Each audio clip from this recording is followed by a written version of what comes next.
So we're here with DollTime. That's me and Nina, and Billy, the producer.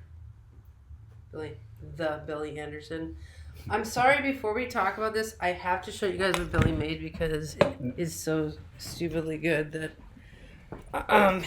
it's the Caduceus on a skull, and we all know the Caduceus is astrological. So I don't know, but this Billy wins the All Around Artist Award, visual art and music. So that's why I had to show that there. Okay, I can't believe you made that. I made it with your own hands. Real nice.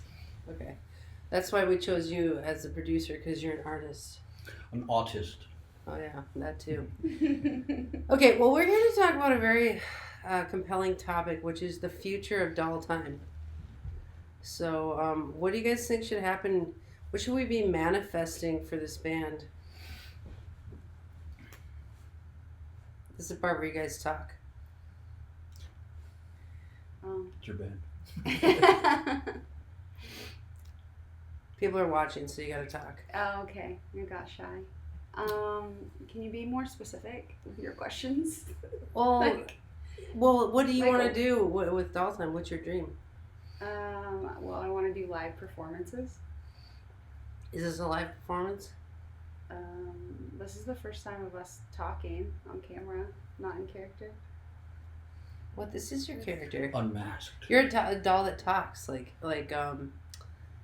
what's her name? What's the talking doll's name? Chatty That Cathy. peas and poops. Chatty Cathy. Chatty Cathy. That You're not has to supposed wear to the pee and diaper. poop on stage. That's not our genre. Yeah, that's a whole different genre. Yeah, Billy knows some of those guys Yeah. though. Yeah.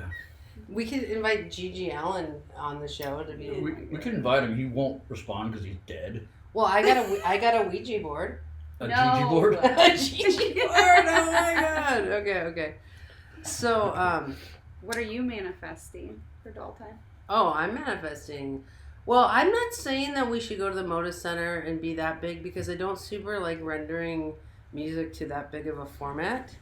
But I'm like a go big and then like go rest at home until the next big thing kind of person. So I would just be like, the bigger the dolls, the better.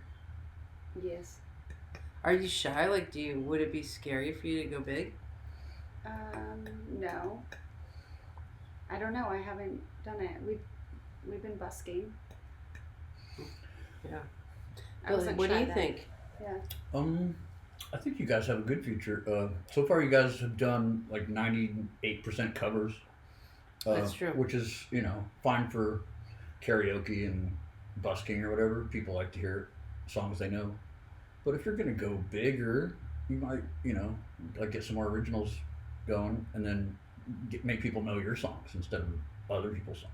Mm. That would be a good step in going bigger. I would love to see that. You guys had more originals. Okay. You know why we start with the covers? It's easy and it's fun. Well, that's actually not why we started with covers, but I like those points. Okay. So the reason I always start with covers is to build musical trust because people can like rip a cover, like they know it already, and it takes a lot of muscle to write a song. You got to go through like the kind of overstimming process of trying to figure out parts and like arrange stuff, and like it's kind of a big overstim. And like especially for new musicians, if they don't have musical trust, they get really clammed up by that process. So that's why I always start with covers. Yeah, it makes sense. Like dipping your toe in, getting the nerves gone by doing some covers, Yeah. Get some experience under the belt of you guys playing together, and, like you just got your first mic, kind of thing. And, I think, if you were trying to write originals right away, it might not be the right time for it. But I'm just saying, like, I would like to see you guys do, some originals at some point. You got to still do covers until then, or Well, so You gotta have something we also have an issue, which is that we're making a TV show, not just like a live performance. Mhm. And so a lot of our covers are based on movies that we're making, and so Sure. it's like we actually need the covers for like, for example, we're gonna do Sending the Clowns because like Nina is gonna get turned into a clown soon, and so we need the song Sending the Clowns to like make that story. Mhm. But eventually we could write songs to a storyline that we want. soundtrack, Oh, score yeah. to a film kind of thing. Yeah, I mean, the song could even be just her, Nina, like oohing and ahhing. It doesn't even have to be lyrics. Right. Yeah, or it could be, as specific as the content of what you're making. You could do your own version of like Send in the Clowns, kind of thing. That's true because like my old band Discharge Information System, we would sing like 2 lines in the whole song. We'd be like, plant your garden, or whatever, and that was the lyrics. Yep. So we could have we could do a song that's like, I'm a clown or be a clown or clown or something, but it's like kind of, it's not a ripoff of Send in the Clowns, but it's inspired by the concept of a song where someone becomes a clown. I mean, yeah, we call it Send in, like one word, Send in the Clowns. No. I've never even heard that song. Oh really? Who is that? Is that Helen Reddy? No, Anne Murray. I don't know. I think it's a classic. I don't know. So it's probably public domain. So Nina, would you feel comfortable doing a song that was like 4 lines long? Yes. Because that could be actually a whole song. Especially because with our videos being all kind of avant-garde, we could have 4 lines and we repeat them in different ways. It could be like a chant. It's like a clown chant. Yeah. And Ooh, clown chant. Clown chant. I mean, you've seen, you've seen albums like that are the score of a film. Like, even if it's instrumental, they have a title. You know what I mean? So if it's like a clown-based thing, you could call the song that. Yeah. Speaking of that, like for our originals, do we have a certain like genre that we're sticking with, or is it just anything, life experience? It's a good question. That is a good question. You guys have a doll thing going on. I know. A lot of my songs are kind of like not dolly, not like happy-go-lucky. Right. We don't really know what your songs are like. I mean, there's different ways to approach that. One is to say we're going to be a genre like metal, goth, clown, but I think what I like to do is to like let the songs be written and then we decide the genre from what like emerges. You mean write the music first? Or like, because if you have songs coming out of you, because like I'm going to be writing my piano music to the lyrics, right? Although I have music written that you could also sing to, like, so it depends. We kind of have to see what emerges. Like we could say take the first 10 songs we write and then decide what is the tone and quality of the music that's coming out of us, and then give it a name. That'd be a new one for you. Like okay, here's a scenario in a film. Like write something for that. You know what I mean? Like that would be something you haven't done. That would be good. But it would be a good challenge. It would be a really cool challenge. Like, here's a 30-second or a 2-minute video. Yeah, it needs to just be short. Because, like, with your original Andy, it was just hard for me to, like, figure out what lyrics go into, like, the long runs. Like, I just need more, like, structure. Yeah, more of a simple structure. Yeah, exactly. Well, Nina seems to overstim on, like, and I overstim too. Too much is, like, given to me at once. Like, we were going through our book of covers and it was just like one after another, and it was just like it was either a yes or a no was what I felt, and so I was saying a lot of no's, and then Andy was like, I can't believe you're just like passing that song up, like that's Stevie Wonder. Like, and I'm like, I don't relate to Stevie Wonder right now, like it's a no. But she's like, I feel like you should give it more of like a chance. And I'm like, all right, we'll circle back then. So what was overstimming her was the flood of songs. Because she likes to do a song well. Because what I've noticed is like with Come Away With Me, which we did today, which isn't her favorite, but it was a request that we got from somebody. So we did it because it was a request, but because I sent it to her just that one nugget, can you sing this song? She said yes to that. And so I feel like if we gave her one nugget, like, let's, like, maybe for the one where you become a clown, we should try that, where we should say clown chant. Let's do clown chant 1. Clown chant 1. Because there could be clown chant 2 and, like, clown chant 3, where we turn people into clowns. Yeah. Or, And it could be the subject matter. It could be, like, transformation, like... Yeah.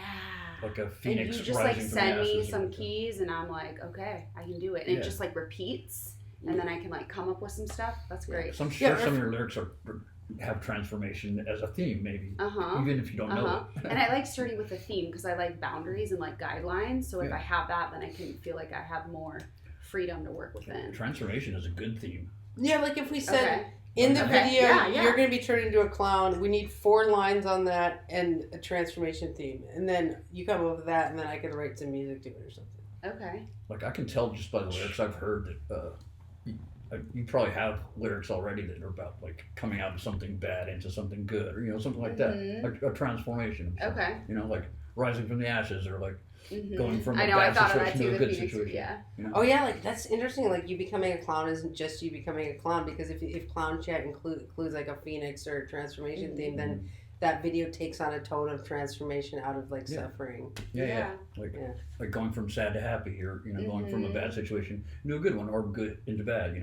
Yes. Or going down a rabbit hole. See why we have a that's a producer? Don't you transformation. feel better now? Yes, I feel a lot better. I feel like there's some guidance with DollTime.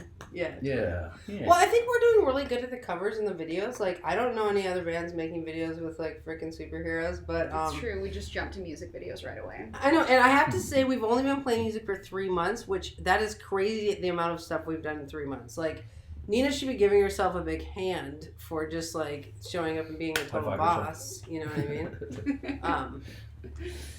The hardest part is showing up. That's all. You just gotta get there.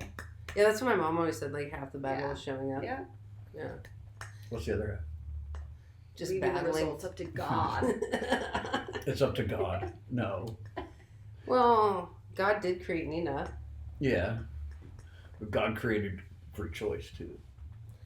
But Nina has no choice. She has to write a song now. No, I'm just kidding.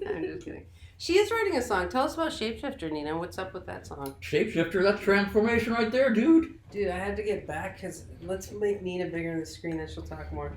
Oh gosh. Nina, get in the screen and tell us about Shapeshifter. So That's a transformation theme already. So I woke up one morning and I was going through a breakup and I just needed to write first thing. Are you guys whispering? That's weird. I was just fucking around. Sorry. Fucker. I'm clamming up here. We're your parents, No. essentially. Sorry. Okay, yeah. So anyway, I had this notebook and I started writing this long thing about how I felt like this person was shifting their, like, the way that they were to get a reaction out of me. And, like, it was never about the love that they had for me. It was about them getting the satisfaction from, like, basically like a play. Like, they were acting to get their reaction. I'm like, does that make sense? Yeah, it does. Like, I think there's a lot of I just went through shapeshifters some shit like that about a year ago, didn't I? like, it's a form of, like, true. manipulation, which to me, I think manipulation is kind of hard to define in some ways. Because, like, right now, I want you guys to like me, right? So I'm like, I'll shift to, like... Too late, we already like you. Like, being silly or funny, but, like, it wasn't, like, about you guys. It was about me wanting to be liked. Like, it felt that way almost in the relationship. So, yeah. I mean, that happens, doesn't it? Like, you bend a little bit to fit a situation, like everybody does it. Yeah, I think. But if you're manipulated into it, it's a different thing. Well, what's bad manipulation versus good, right? Well, somebody else manipulating it for their own purposes. Well, I always like Could to be say, I'm not manipulative, I'm influential. Yeah. There's a fine line, isn't there, between manipulative and influencing. What? Just because you have the power to manipulate. But my parents were telling me the other day, like, they were having a contest as which one of them was more manipulative to the other one. It's just kind of funny. It's cool that your parents talk about that stuff. Mine definitely wouldn't. Oh, yeah, my mom's like, I was told I was manipulative. My dad's like, well, I manipulate her into going on trips. And, like, it's really funny. So, like, is that bad manipulation? Like, when does it get bad? They're reclaiming manipulation. It's like, does it get bad? It's woman manipulation. Woman manipulation. Yeah. Yeah. Like, does it get bad when you spend too much money on a trip, but otherwise was it fine? Like, when does the turn happen? Okay, I want to get back to the subject of Shapeshifter and say that what I love about that song is that it's super memey. Like, your chorus, like, shapeshifter. When you shift, sorry, I can't sing, but then I shift to you, you make me believe, or whatever. It's super memey, which memetics are like when you make contagious thought forms. And what I like about your song is that the chorus is a contagious lyric. And it's really catchy. Yeah, I wasn't planning that. Yeah. It's a theme. It's the title of the song, and it's the theme. Theme. Yeah, you taught me that when we first started, like, when I just remember the screenshots of my journal, and you're like, whoa, that's pretty intimate. Like, you didn't, like, type it or write it. Like, it's, like, actual pictures of your journal. And then I just started, like, when you started playing, and I started just... That was great. And now you kind of have the feel for what to do with that kind of thing, Yeah. and that'll help you in your next song. Like, okay, here's what I want to, here's the point I want to drive across, this one being Shapeshifter, but whatever the song is about, like, you know, a simple Mm-hmm. point makes a good chorus. What's funny is my pet peeve in songs that I listen to is when I can't understand the lyrics. So I try to make it a point to, like, is it enunciate? That's good. Like, that's good. To just, as a lyricist, you kind of got to do that, you know. Some people don't care too much about that, and they just figure they'll put it in the lyric sheet, and people will see the lyrics then, you know. Like, it's to some people, it's about how you deliver it and the emotion. And if you can't hear it, most of these people I'm talking about are screamers. They're people that scream. You actually sing, but, like, you know, you've heard bands. You haven't heard me scream yet, Billy. Huh? You haven't heard me scream yet. Ooh, let's get more screams. I want more screams. No, it hurts my voice. I don't know how to scream right. Oh, dude. There's always the fisherman's law. My sister taught me how to do it. No, she did, because she's a vocal. She got her degree in, like, vocal theory, and she saw me at a show once, and I was, like, getting red in the face, and I would, like, almost pass out. She's like, you got to learn how to breathe to scream, dude. Like, and so she taught me how this breathing thing where you are pushing a lot of air through, like, you picture the letting the air out of a balloon when you, like, make it squeak, you know. You pinch off your throat, and you have a lot of air behind it, and you can scream all day if you do it right, without hurting your throat at all. And now I can scream, like, all day and not even go hoarse. I do want to hear you scream. I think you would be amazing. Like, you're a Scorpio. Like, come on. Like, you gotta scream. What kind of scream do you want? Well, you're kind of, I mean, I don't know. You have to feel it for the song. So I want to say something about songwriting, and because it sounds like the future of DollTime is more originals. Okay. So what I want to say about originals is we have to look at each one as its own project. Like, don't get overwhelmed. We have to be like, there's the Shapeshifter project going on. We might get stuck on Shapeshifter and be like, I can't figure out a part here. Although we have our 3 hours that we've got, or 2 hours we've got planned. But okay, so we're going to work on Shapeshifter. But Clown Chant 1, which is coming in now, that's its own project coming in the queue. And so we have this queue of things we're working, because we have so much stuff to do, we're going to have a queue, right? So we're like, Shapeshifter's up here, and what we got to do is, like, get Andy to play the piano on these verse parts, right? But now Clown Chant's coming up the queue, and what you can do there is write, like, 4 lines of chant about transformation. And that's rising up the queue, because that's something you can do. Well, after that gets stuck, where all of a sudden I need my part on it, then it goes down in my queue. And like, so don't get overwhelmed by the process. Just look at each one as its own project moving up this, like, revolving door. So you don't think we should complete something before we get started on the next? No. Okay.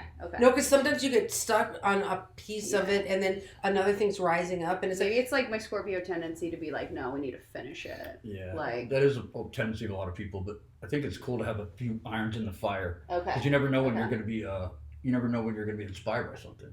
Yeah. You know what I mean? Like all great bands, all music you like and that you like and that I like, the people that make that music started by being influenced by somebody. Like, somebody was their muse or their inspiration or their... Who was yours, Billy? Oh, man. Well, when I first started playing music, bands like Black Flag, one of my favorite bands ever. I was a little punk kid. I was really inspired by them as a kid. Did you skateboard? Yeah.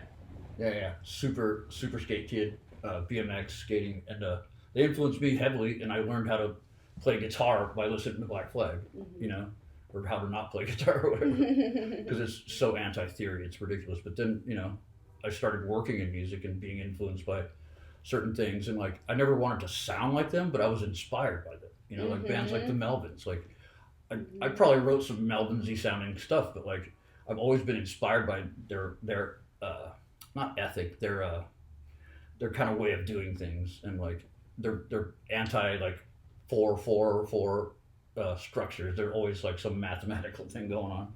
I really liked that when I was starting to play music, you know. Like, you can take, like, your favorite songs ever and be influenced by them. You don't have to rip them off. Yeah, you can be like, oh, this is what I like about that band. Like, I love the way they do harmonies, or I love the way they do their time signatures, or, you know, I love how dark his lyrics are, you know, things like that are things that are good to be inspired by. Like, we might have one song that includes screams. Like, maybe we're not a screaming metal band, but one of our songs has screams because we're inspired by metal, and we'd be like, let's write a metal song, you know? But it, like the reason I feel like we're gonna be our own genre is, like, we have so much breadth to what we can do. Like, that, I think it's gonna be video dependent. Like, we need a clown song here, like, here we need this, and so the album will take its shape like that, you know? Yeah. Like, and it's good to have some irons in the fire, because you never know. You could be driving and just listen to your favorite jam, driving, and you're like, oh shit, what if we did something along those lines? Not to sound like them, but be like, take the thing you like about that band and make something out of it yourself. And then, that would fit good on that song. And if you only have one song going, then you're gonna have less avenues to be inspired by. Okay. You know what I mean? Yeah. Well, and open up the channel. Yeah. What I think would be helpful is to have a notebook that you have where maybe you have like it's a 3-ring binder, so you can have like one page for each song that's you're having the works. Mm-hmm. And so like if something else comes in, it just Yeah. goes in the binder, but you don't get overwhelmed because you have it all in one place. Yeah.